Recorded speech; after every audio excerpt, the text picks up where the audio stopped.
Niels. Tillmann. Stefan. Stefan. So we have a guest tonight. We have a guest. Stefan, you're an expert on wearable computing, right? Yes, I think so, yeah. To bring us all on the same page, something I wondered, what is wearable computing? So what's wearable computing? Wearable computing is basically if you put computers on the body of the human. And that's how everything started. People thought, oh, I want to have my computer with me all the time, and they put it on themselves. I thought about it, and I found it quite confusing, because if you look at other device classes, so you look at the desktop computers, and you know how people interact with them, you know where they are, and like there's a pointing device, there's a keyboard, there's a screen, and you sit on a desk. And for smartphones, you have a touch screen, you have them in your hand, and so you combine screen input and output in one place. But if you go for wearable computing, it's all over the place. So there's not a consistent device factor. So I wonder, is this definition even useful? There's always a huge overlap. If you put your mobile phone in one of these arm thingies, if you go running, for example, it becomes sort of a wearable. That's the same point. So it's perhaps not entirely useful, but yeah, I think it's what it is. There's no other way to describe it. So I think from a technical point of view, it might make sense, but then my impression is from an HCI perspective, you should probably consider these different form factors, such as, I mean, what are the promising form factors? In industry, it's basically all about the wrist, smart bracelets, smartwatches, and so on, and very few head-mounted devices. But that's basically it. There are some single products like smart shirts, but with very limited functionality and way behind what's available in research. Do they provide anything to us that smartphones cannot provide? Yes, of course. That's, I think, the interesting aspects on wearable computing, that they enable new sensing modalities that provide new information on the user that other devices simply cannot, because they have the proximity to the body that enables the sensing in the end. And also on the output side, they are able to provide different types of output that smartphones and desktop computers simply cannot do. What would be examples for that? So for example, you can provide vibrotactile output on specific parts of the body. You can have sensing on a physiological level, for example, heart rate, breathing rate, and so on, which is not very easy by mobile phone. The definition of wearing your computer with you, right? That would include systems such as a laptop device or an iPad or any tablet, really, to fall under that category. Is that how these devices kind of like came about, or where do you see the transition between, the stationary mainframe personal computers, and then how did, wearable computing really start, and with which device era? So to me, it's in the ubiquitous computing area, because, well, in the end, the difference between putting a sensor on the user or somehow on a gadget he uses is not that different in the end, right? I mean, they have to be small, they have to fulfill different criteria that are sort of at least overlapping between UbiCom and wearable computing. Of course, in the wearable environment, they have to fulfill more criteria. There's a great paper from end of the 90s that looks into different guidelines for wearability that's sort of, yeah, some of them at least not necessary for UbiCom devices, but there's of course an overlap. So you put these things on a continuum. On the one end, you have something like a desktop computer or even bigger computers. Then you have smartphones. Then you have wearables. Is that then the next step? And then you have things that are implanted, maybe. Mm-hmm. Insertables. Insertables, implantables, yeah. So would a pacemaker then fall into wearable computing? Well, if you include all implantables as wearables, yes, but yeah, to me, wearables imply that you can get rid of them on your own. So Okay. Perhaps it's one step further. But what both categories have in common is that I think as soon as you go to UVCOM, and that's perhaps the most important difference from an HCI perspective to desktop and mobile computing, that you not necessarily have all the interaction capabilities in the same device. So you might have a wearable that just provide output or just provides input to the system, but does not do both. So it's entirely useless on its own. So you need another device to sort of interact with it properly. Mm-hmm. Or a network of devices. Yeah. Mm-hmm.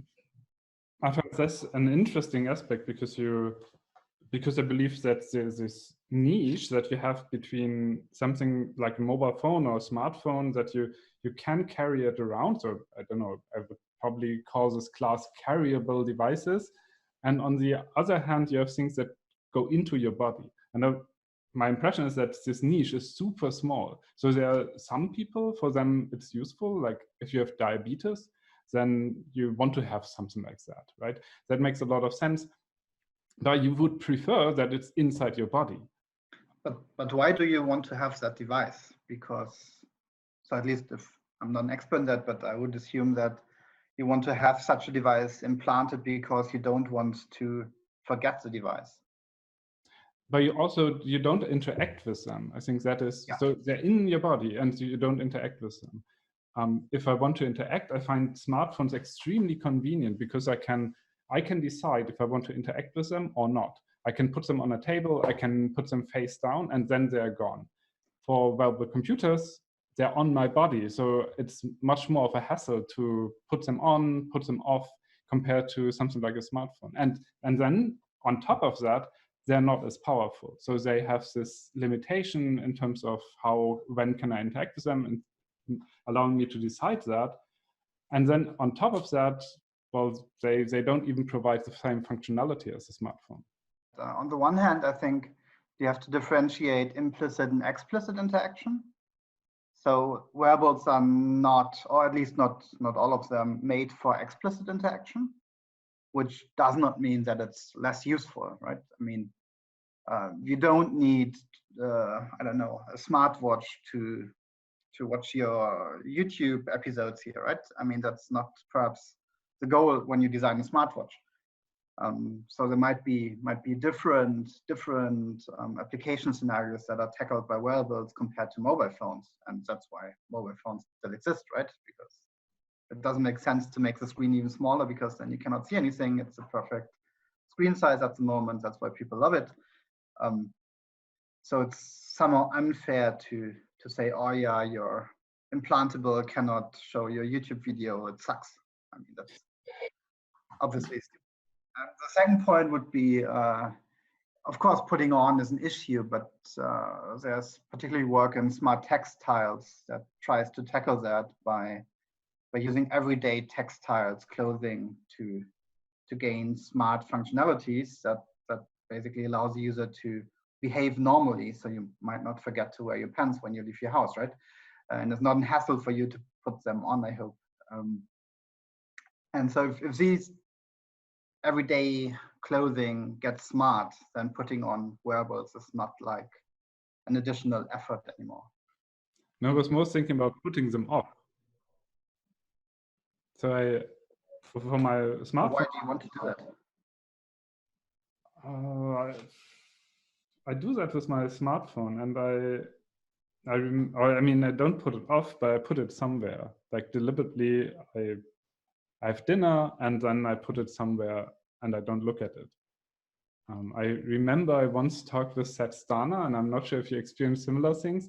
When you talk with him, he wears Google Glass or a similar device, and then he's always, he's always looking somewhere to the upper left with one eye, and you never know what is he actually doing. Is he playing a game on his Google Glass variation, or is he, I don't know, reading his emails and then he's typing all the time, or is he taking notes about our conversation? What is he actually doing? And I mean, compare that to we talk. and I'm on my phone constantly. I look at the screen and I type. That would be super annoying for phones, and I found it rather annoying also for like this type of wearable. Yeah, but I think that's basically that type of wearable that has a full interaction capability similar to a phone integrated. And I think that's just a part of the wearables. And to me, at least, the interesting ones are the ones that do not offer that capability. The very specialized devices that provide the function basically that can be used with a mobile phone. And so if you have for example, a t-shirt that tracks your heart rate, there's no need to take it off during dinner. It will not annoy you, it will not bother you. You will wear it like a regular t-shirt. And I think that's the true power of wearables, because then you have the information 24/7 and have like a long-term assessment of, in this example, physiological data that might provide a lot of information, particularly to doctors or something like that, on your health. I think the reason why you were kind of off-put by the experience has a lot to do that the interaction, even though it's not as explicit, it's still in your field of perception, right? So you still kind of perceived that person to be interacting with something else. So the interaction wasn't subtle enough, in a sense, right? But if we could probably design a system that is so implicit that your conversation partner wouldn't notice you interacting with it, would it still bother you? So maybe we are, in a sense, in a kind of uncanny valley of variables right now, where before it gets completely absorbed by either our clothing or our environment, we perceive still these elements as quite annoying or distracting. I think what's problematic, and there's people are doing research in that direction, hiding the interaction. I think that is really strange. Like, I interact with them, with these devices, but you design the interaction in a way that other people don't notice that I do that. And I don't think this is the way forward. Because I will know that you have that device, and I will know that there is the possibility that you interact with that. And even just knowing that you might do that or not, just as said Stana, maybe he was doing very reasonable thing, doing things that were related to our conversation, maybe not. And not knowing that, I think that was my problem with it. But it's not about the interaction itself, it's more about the focus on your discussion with them, right? I mean, so if you would do something that does not require any cognitive capabilities and you would be entirely focused on your discussion, it would perhaps be fine to you, right? Yeah, that's probably true. I think it's about attention, how much attention is taken away from the conversation partner through these devices. Yeah. And how much do they know about it? I think it's better, like if I do something on my phone and you see that, so the other person sees what I'm doing and it's related to our conversation. I think that is acceptable in a way. If I do play a game, if I play Candy Crush while I don't know, talk with you, that's probably not acceptable. And if you see that, what I'm doing, I think then it's better. And maybe that's difficult for things like smart glasses, because it's hard to show what the other person is doing. So could we introduce an element of deception? So let's say I am engaged in some secondary task and I show you something completely different. Would that work? I would know that. I mean, I would know that this type of thing exists, that people do that. And then I think that would ruin the form factor if you have the option to do that. So there's this display. It's a projector that basically projects pixels to different angles. And so the left side of the room sees one image and the right side of the room sees a completely other image. So coming back to your scenario, you think we're playing Candy Crush, but really, I am, writing that paper that you shouldn't be seeing, or I'm chatting with the person that I prefer talking to at this point in time. I think that would really put me off if that exists, and I wouldn't like you using that form factor in that situation. Or it's what you don't know, Niels. Yeah, but you would know. I mean, you know that these devices exist, and then they're, I mean, advertised in that way. I think that doesn't really help too much. But Stefan mentioned things like smart shirts, and I think that's one type of device that's not common yet. I mean, there are, I think, niche applications for that, and that you mentioned that this is an interesting form factor for the future. What would be others beyond? I think the two prominent ones are probably smart glasses and smart watches.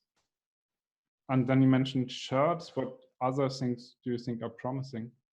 I think there are already some smart shoes out there, or at least sensors you can put in your shoes to get, again, in the health and fitness domain, additional information on the user. It's a really good question because, well, if I would be sure about that, I would just start a company and get rich. I think it's entirely open in the end, because the main issue with all the wearables is that the benefit you get from them at the moment is really limited. And even if you look into the fitness trackers, it's a very big market, I would say. What you get is, the number of steps you made a day. Perhaps at the moment there are some more sensors in there, like heart rate and so on. But in the end, the benefit is really limited. And I think that's the key issue of most wearables, and also the more esoteric ones that explore, I don't know, on your back or chest or something, some interactions. It's nice in a particular use case, but it's not that nice yet that you spend $100 on that. It's more like, oh yeah, for $1 more it might be okay, but not like, oh yeah, $100. And that's remind me of I've been to Las Vegas, and there was the CES show, and one of the Google project Jacquard designer was there and presents the jacket, the Levi's jacket that basically allows swiping on the calf and basically answering phone calls and skipping the next music on your music player. And what he said was, oh yeah, and that's available for only $350. And the room was filled half by computer scientists and half by designers, and they all said, wow. And the computer scientists more like, wow, how can you pay $350 for a jacket? And the designers, oh, only $350 for a jacket. And I think that makes it pretty clear that there is some market, but I think not at the moment in the general public, because it's just too expensive. If you only sell 1,000 of these jackets, then they cost 300. If you would, I don't know, sell 1 million, then they might be much cheaper. Might be 30, yeah. Yeah. But if we've seen one thing about price, it's if you just provide enough of a killer app or incentive to buy this, people will go out and purchase those devices, right? Or these jackets. But so there is no killer app. Why don't we have a killer app for that? Well, I think there is not a single killer app. Mm-hmm. I think it's similar to the mobile phone. You don't buy a mobile phone because you want to use WhatsApp. You buy a mobile phone. So what do you think the problem is? The problem then that people think about wearable computers as the next step, and so therefore they try to kind of translate what we have in applications for our phones and our desktop computers. They try to translate that to our clothing rather than thinking about completely new ways of interacting with our environment. I think partly yes, partly no, and that's the issue. I think what we learned from mobile phones is that an app store is way more worse than the best hardware you can get. So that's basically Nokia, no app store, and iPhone and so on put an app store, and you can basically change the functionality of your phone on the go. And that's basically what designers of wearable at the moment do not make. They provide one hardware piece that's linked to one software piece with one functionality. And that basically does not scale. Yeah, it does not provide enough benefit for the user to basically buy that expensive piece of hardware. It seems then two different ways. One is, you mentioned something like the shoes or the fitness trackers that provide a very, very narrow functionality, and for them to be successful, they have to be super cheap. like, I don't know, €5 or €1, and then I have a smart shoe. Or it's integrated in every shoe, and every shoe would cost just €1 more, and then this might be acceptable. But and then the other direction is you have devices that provide more functionality, and they can be cheaper, but we don't really know what kind of functionality that would be. Yeah, and I think let's stick to the shoe example. At the moment, people buy that because it's cool, not because they have a real benefit from it. And that works for a small amount of time, and then everyone who buys it because it's cool got one, and then that's it. And then the device needs to get cheaper, and that's what you currently see with the first generation of fitness trackers. So I don't know, 4 or 5 years ago, you paid like $100 for that. Now you get it for $5. And I think that's something, yeah, that needs to happen with smart shirts as well. But yeah, I think it's more tricky there because we really do not know how to produce smart textiles on scale. Why is that so? Because textile fabrication is extremely cheap. So if you buy a shirt or something, it's probably a couple of cents that's cost in production. And the microchips on its own, even if you produce them for a non-textile version, they cost more. And then if you want to make it into smart textile, you have to have more requirements, right? Fulfill more requirements, like it needs to be washable, it needs to be bendable, it needs to be, yeah, very good integrated, because if some connection breaks, it's useless. And that requires, yeah, more precision than producing simple textiles. And different skills, of course. And you need to find someone who has both skills and can put them together. And that's, I think, the challenge. But is that the general idea to like revise clothes, like pants, I don't know, shirts, these things? Maybe that is its own device class. I mean, maybe that would be something, because they all have in common that I probably don't want to interact with them, and I want to exchange them typically. Mm-hmm. I mean, the jacket by Google that you mentioned, that's different again. It also doesn't seem very successful to me.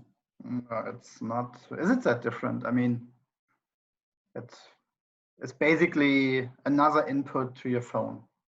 It's like a sensor, an external one. And there's this whole movement of life hackers or life loggers who try to, kind of measure everything that you can kind of get your hands on in terms of data. Not just their interaction with their devices, but also that you mentioned heart rate, maybe also how much they sweat, what they eat, what kind of experiences. And so if we kind of think about just a way of implicitly collecting data as we go about our lives, rather than this notion of, oh, this is just another explicit interaction device. What do you think this is gonna go? Or is there a killer app maybe more in the actual data that we can collect, rather than in the interaction that we can, or the experience that we can create? I'm not sure if it's a killer app, because yeah, the number of people who are interested in that is quite limited, I would say. And I think the data itself, that's the interesting part. And everyone has his or her own application that they would like to see on that. I don't know. Some just want to collect it and get an overview of the change. Some want to measure their sports performance, diet performance, whatsoever. And I think it's really the variety of applications that's really the important aspect here. I mean, there's some people that for them it might be a killer app. Like if I have heart problems, then it might actually, I mean, it might help me to survive, right? Yeah, or the general, I mean, my health in general, right? That's a killer app. If I know there's a way of just collecting enough data to do preventive medicine, and to kind of like collect enough data so that pathologies become apparent before I see any symptoms. That sounds like a kill app to me, not necessarily one that I like, oh, I need, I need to buy this to get X, but if you can show that, people who collect their data consistently have a longer lifespan, or get better healthcare services because they can be tailored more towards their needs. So in Germany, fitness trackers were subsidized by health insurance companies. At least it happened. I think that goes into that direction. As always in life, right? It's definitely a good idea, but it's expensive.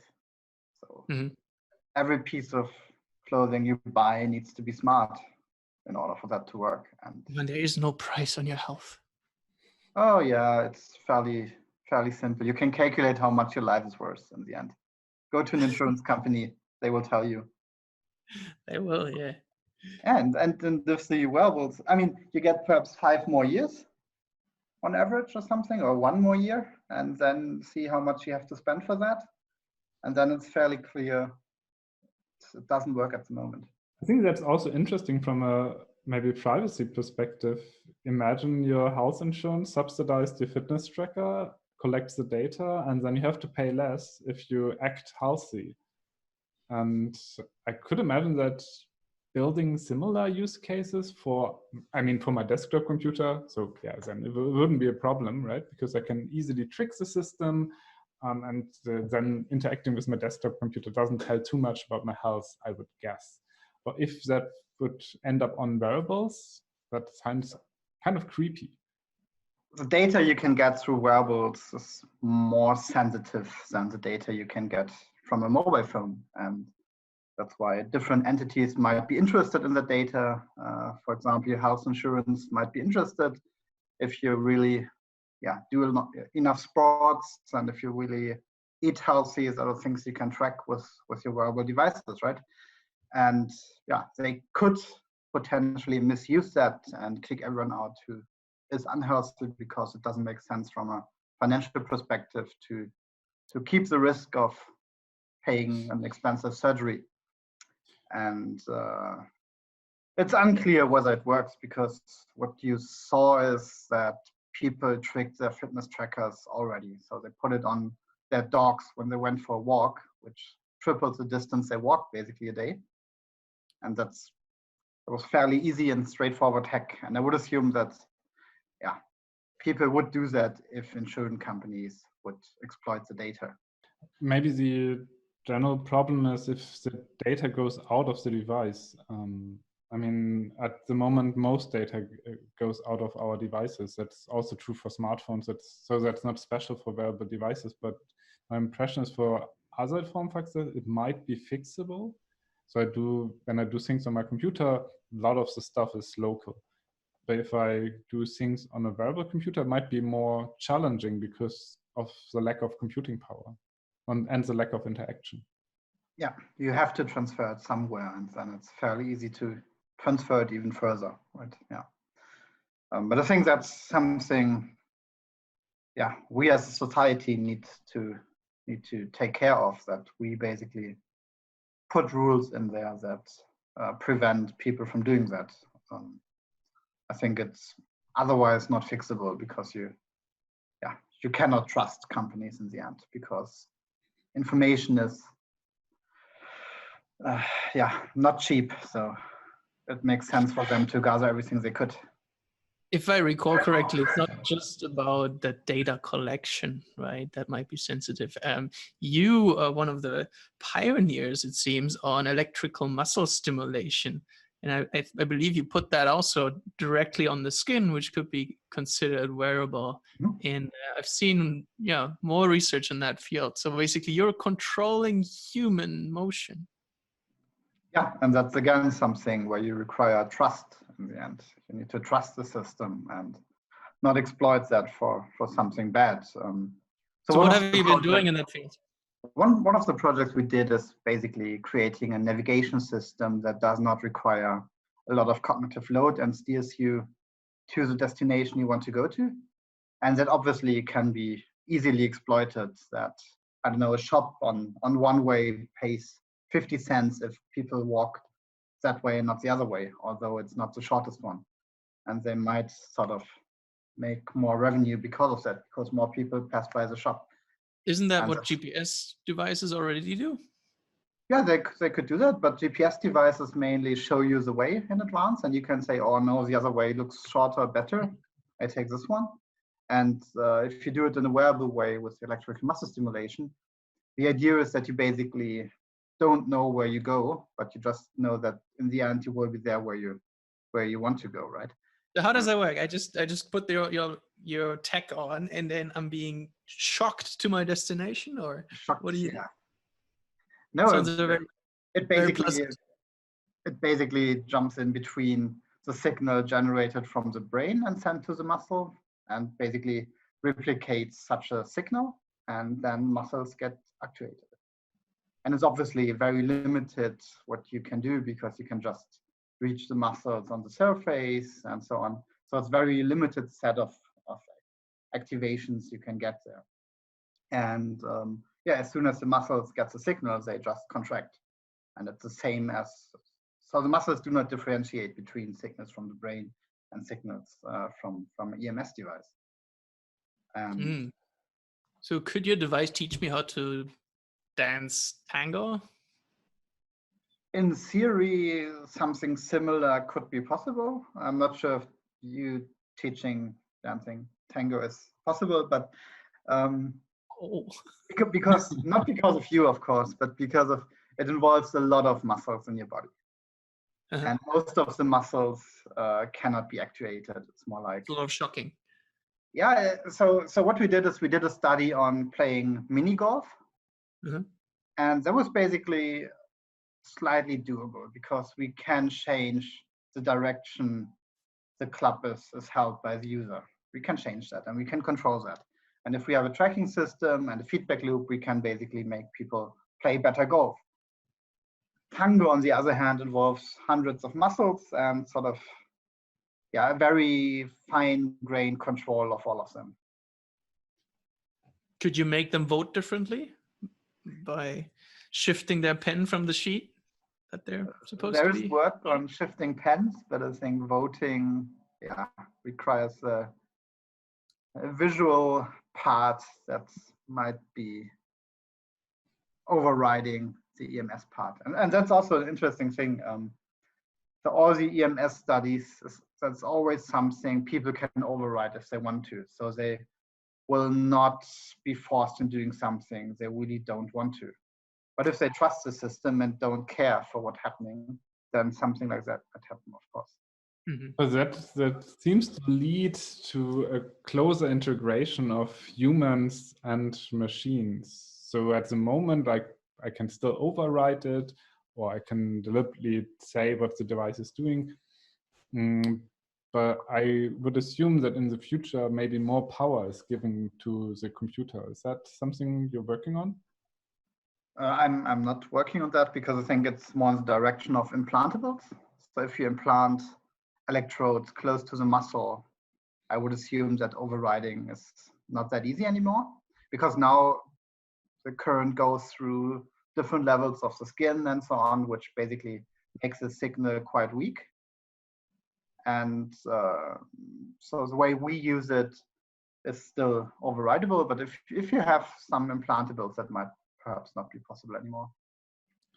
Will that create a cyborg in the future? Will we all become cyborgs? I would assume military works on that, because it's very easy that if a soldier gets wounded, just make them stand up and walk back. That saves a lot of money in the end. So I would say it's very interesting from a military perspective. I'm not sure if that's something in the private life we really should strive for.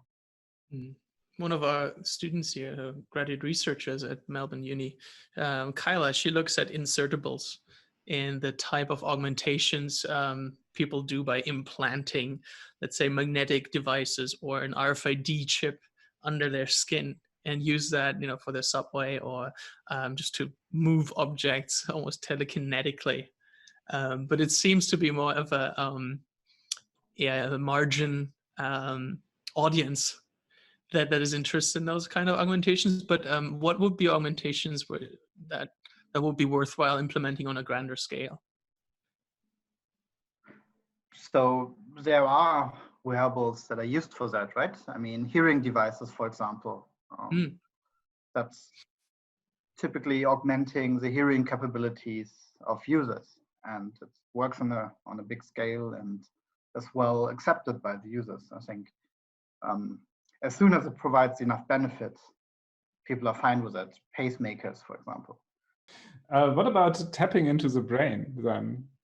So we can add things to the body, hearing devices, pacemakers. And I think there are stimulators for the brain that do similar things if you have certain diseases and they can help you. Can they also help the general public, like making me smarter? I think for that we have to understand the brain first, which is something we simply don't do. I think the vision is clear, something like the Matrix, that you just put some information or want to read that book, put it in your head, and you have all the knowledge. I'm not sure if it's possible. I'm not sure if it's desirable, but I think if it's possible at some point, people will do it. I mean, it gives you, of course, an advantage. Well, I know at least one who does it. There's Elon Musk. There's a company called Neuralink, and they're actually trying to implant the technology right underneath the skull to not just sense EEG signals, but actually also manipulate the signals being passed through the neurons. Yeah, but I think from that step to really putting knowledge in your head, it's more than one step. I think it's a couple of steps that needs to be taken first.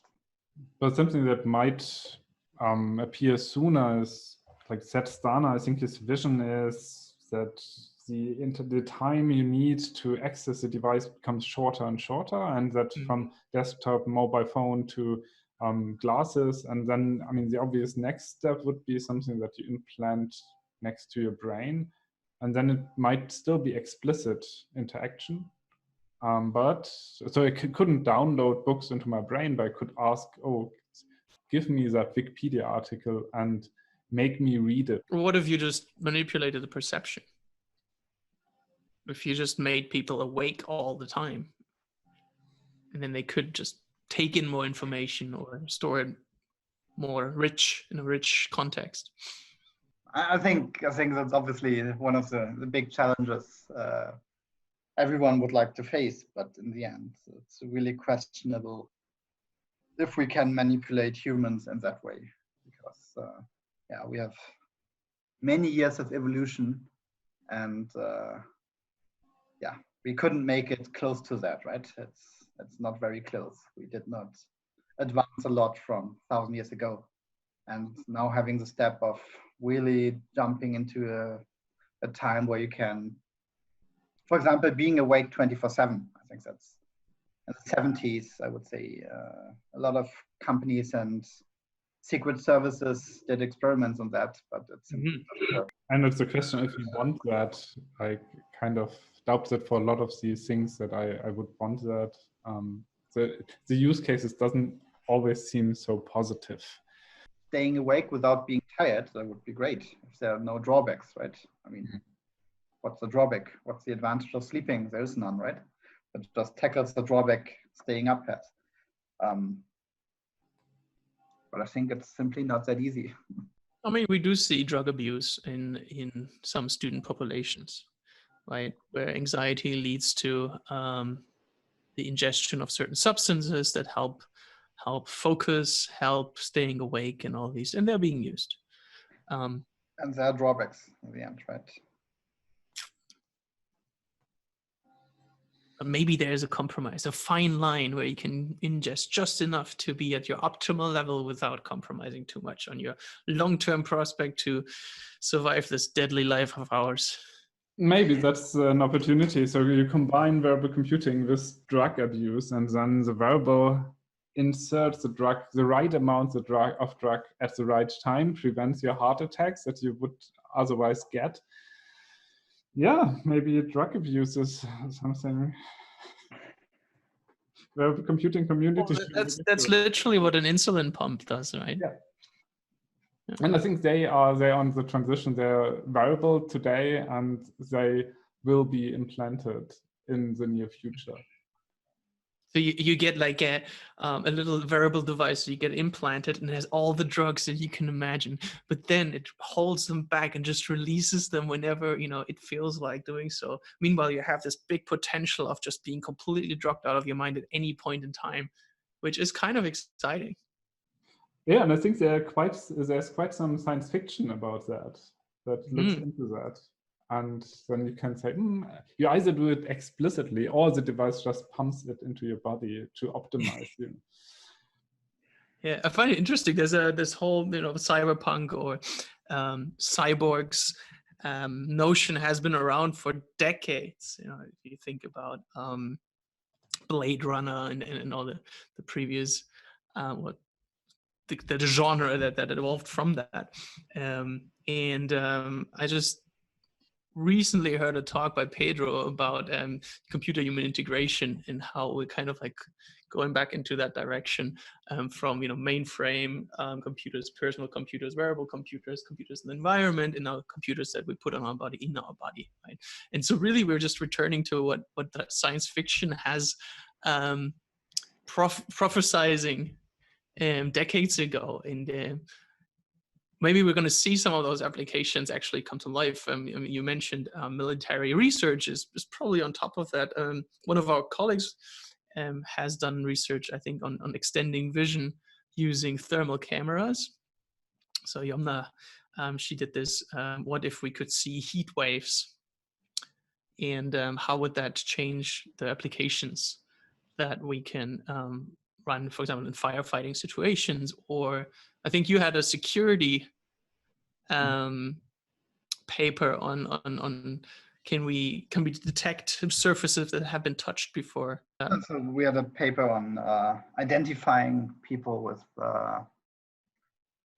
thermal cameras, because you can basically see more information on the user, right? You can see where your veins are and can use that as a sort of biometric. Where I think it's great to do research in that direction, but in the end, yeah, it's really the question if it's still doable. Of course, technological advancement helps, but not sure if we are there yet, or if it's just another wave of concept prototypes that might not work.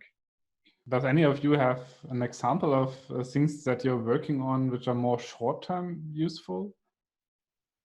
Well, we just had a very up-to-date, actually, work on using EMG, or basically the signals that your muscles create when you move them, to detect hand washing motion.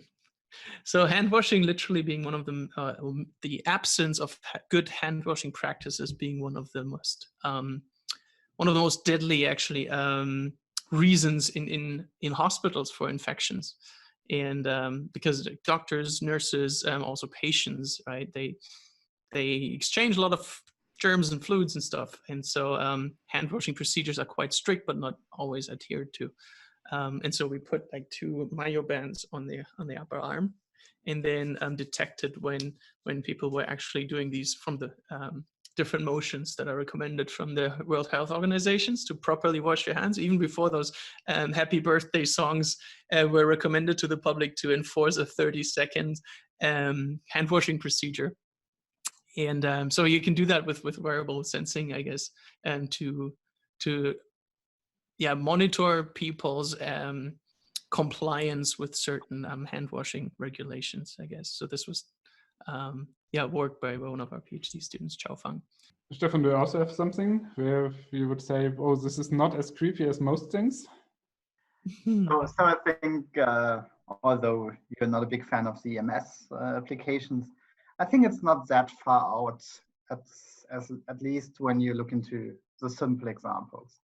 So for example, we looked into how you can prevent users with VR devices to punch a wall. And I think that's quite straightforward. It might be doable. There might be like some band you put on your arm, and then it basically puts the arm back if you're hitting a wall. I think something like that, I can imagine that's doable in the next 5 years. I mean, we see a lot of commercial devices, right? That like Google Glass, for example, but there's also this Japanese manufacturer, Jinsmeme, who basically they put 3 EOG sensors in the bridge, and therefore they can track eye movements. So basically, whenever you use you move your cornea, it changes the electrical potential, and that can be picked up. And one of the works we did with Ben, he actually looked at can we use that to detect eye blinks and how long the eye blinks are in order to figure out whether a person is getting tired.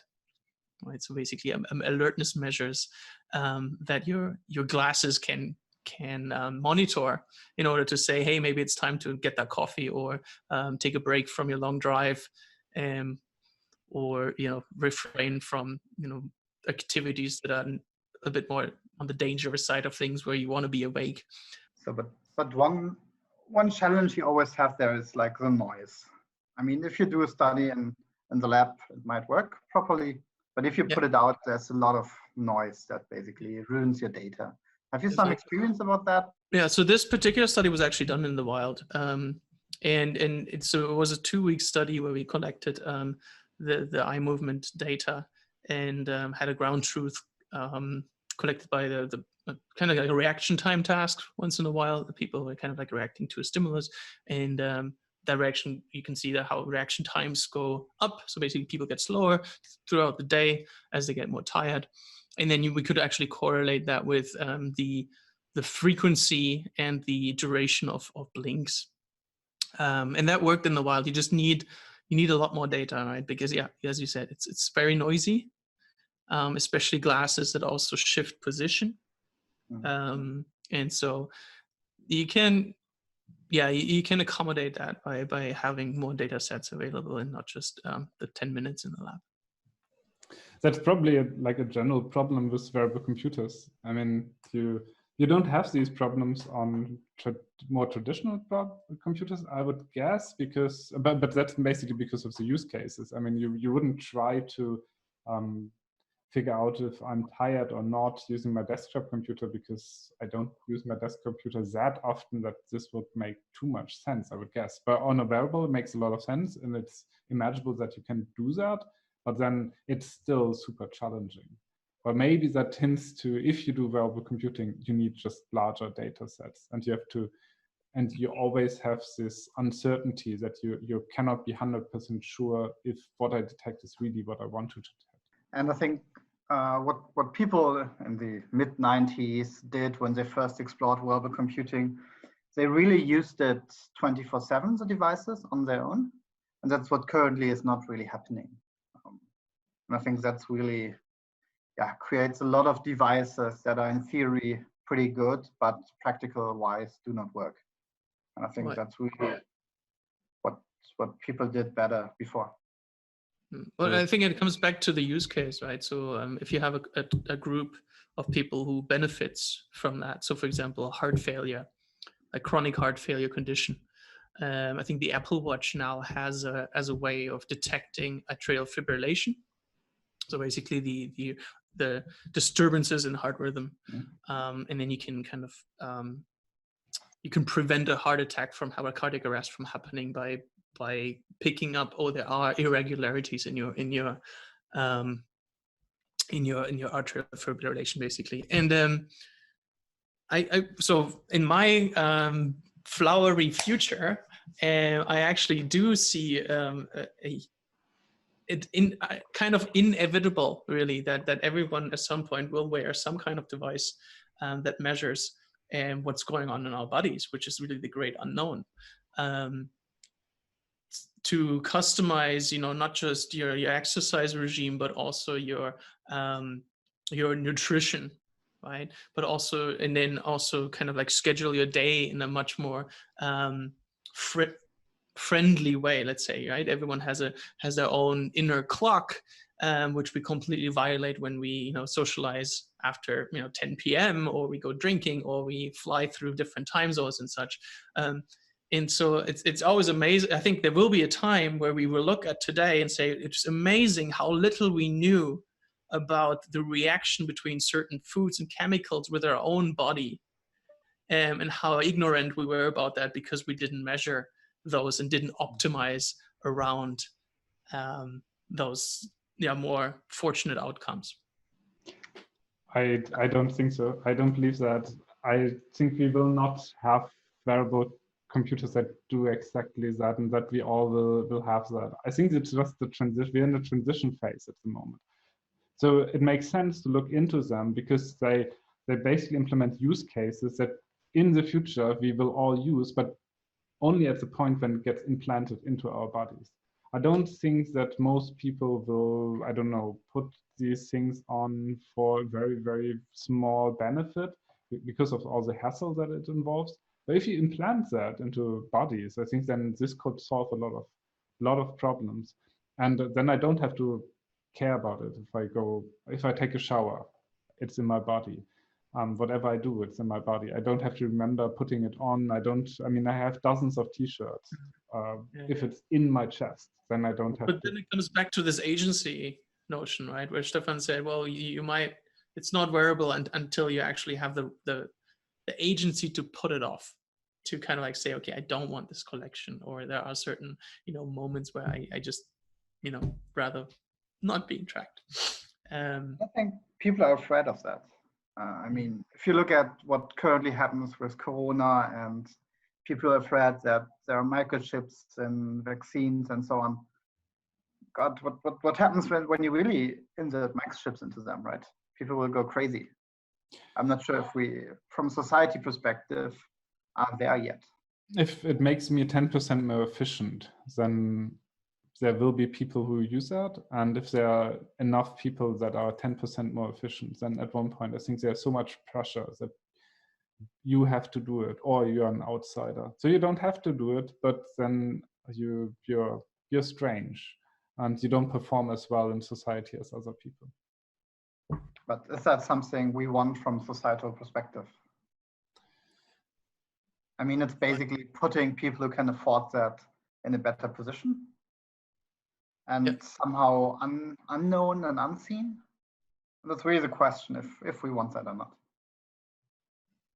Right, but it could also be seen, so I completely buy that argument of it will increase the digital divide, at least for a time being, right? People who can afford it will get it first.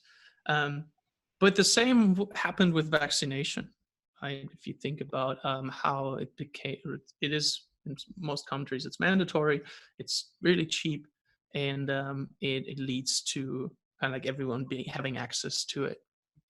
So I can see those the benefits overshadowing all the disadvantages, especially if you think about the cost savings for a healthcare system that can refocus its resources on preventive medicine rather than pathological, kind of like fixing stuff. That might be, there will be this period in time where we need to cross that chasm. But eventually, this could be something that if we as a society have a greater interest in implementing on a larger scale. There are quite some challenges from an ethical perspective, right? And I think we should have a deeper look into that before it actually will hit us, or this wave of wearable computing, but then also implantables. Cool. Yeah, so that was a very interesting discussion. Many thanks to Stefan, first of all, to be with us today. Thank you for being all the way from Germany.